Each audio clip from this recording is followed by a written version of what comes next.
Three Merchants Challenge. The sun hung low in the sky, casting a warm golden glow over the dusty road that stretched before them. Allison, Frederick, and Miller, three seasoned merchants, were walking home after a long day at the market. The bags they carried were heavy with all the materials they had gathered to restock their shops: fine silks, spices, leather goods, and trinkets from far-off lands. Despite the weight of their burdens, there was a lightness in their steps. It was a satisfying feeling, after all, to have done good business. "Well, another market day behind us," Allison said with a sigh, adjusting the straps of his satchel.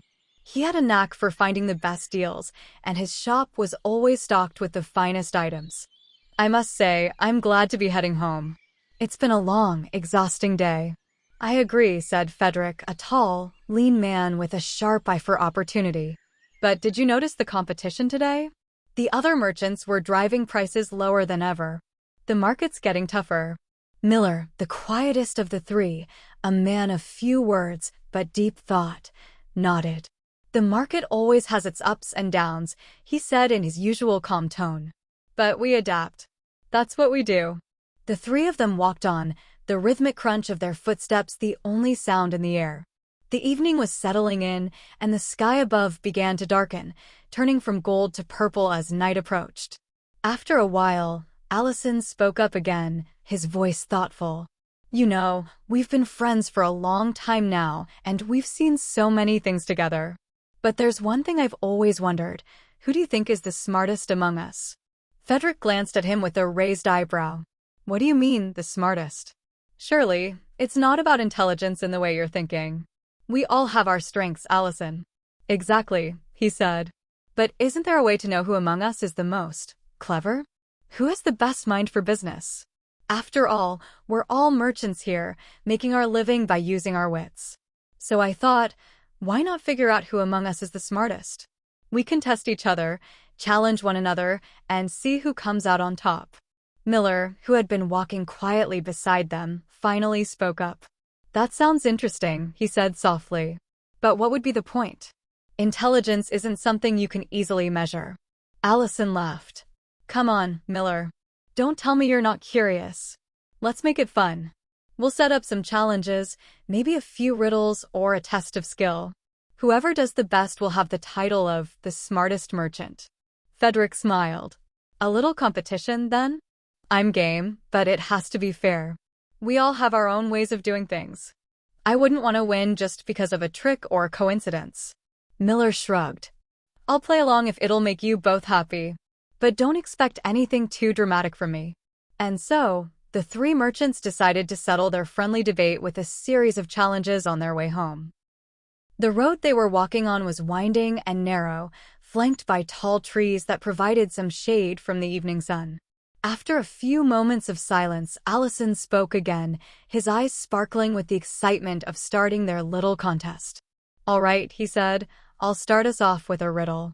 Let's see who can solve it the fastest." Frederick raised an eyebrow. "A riddle? Are you sure that's a fair challenge?" "I'm more of a numbers man."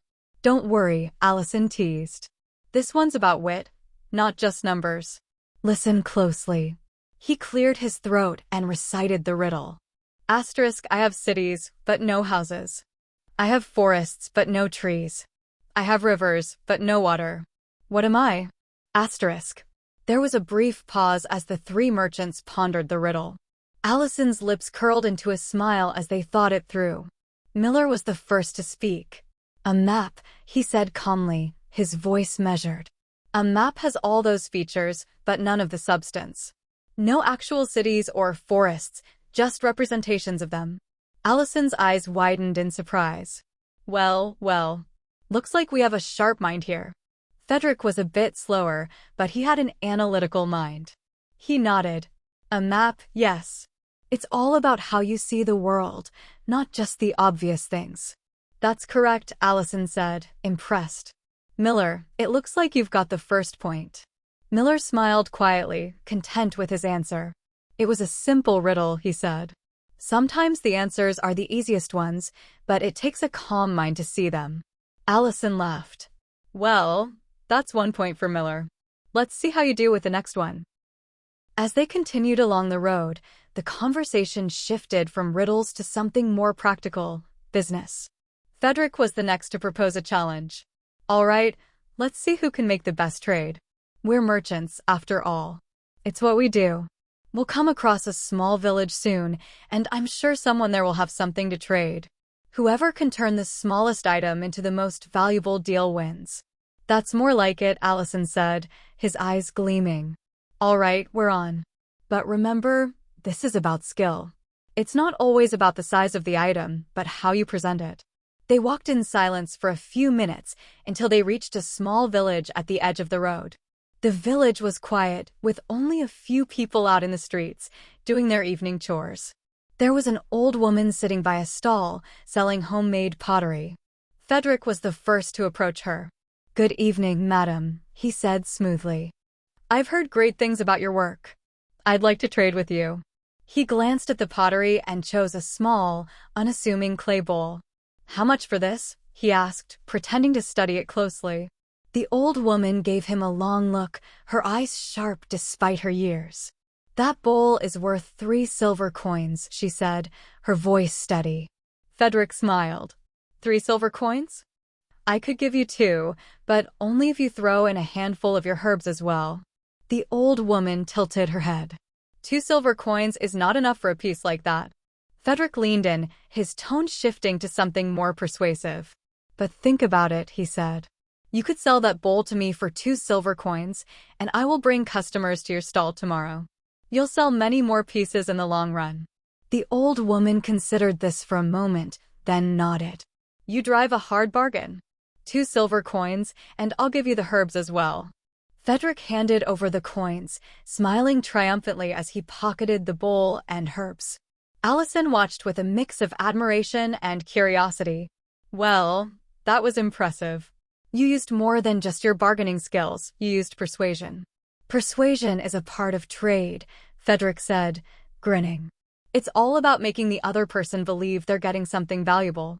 Allison and Miller nodded, acknowledging his skill. Next, it was Allison's turn.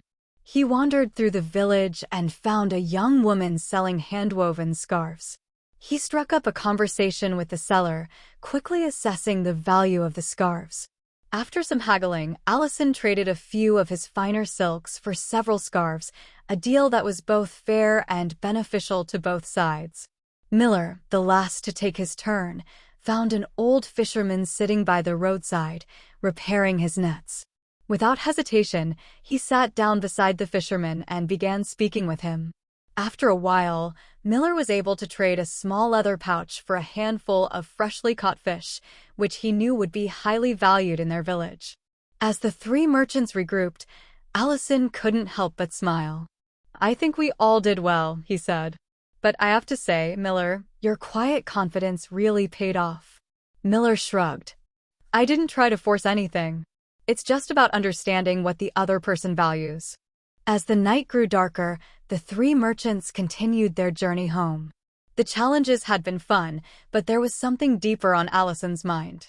"All right, friends," he said after a long pause, "I think we've all proven that we have our own strengths. But there's one last thing I want to ask.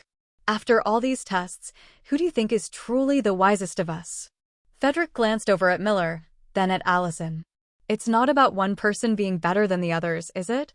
We all have something different to offer." Allison nodded. "That's right. What I've learned today is that intelligence isn't just about solving riddles or making the best trade. It's about knowing when to use your skills, when to be patient, and when to let things unfold. It's about seeing the bigger picture." Miller spoke last, his voice as steady as ever. "Wisdom comes from understanding that we all have different paths. We may walk together, but each of us brings something unique to the journey." The 3 of them fell silent, each lost in their own thoughts, as they continued walking home under the stars. The journey had taught them all a valuable lesson. Intelligence wasn't a competition to be won, but a quality to be shared. And together, they were stronger for it.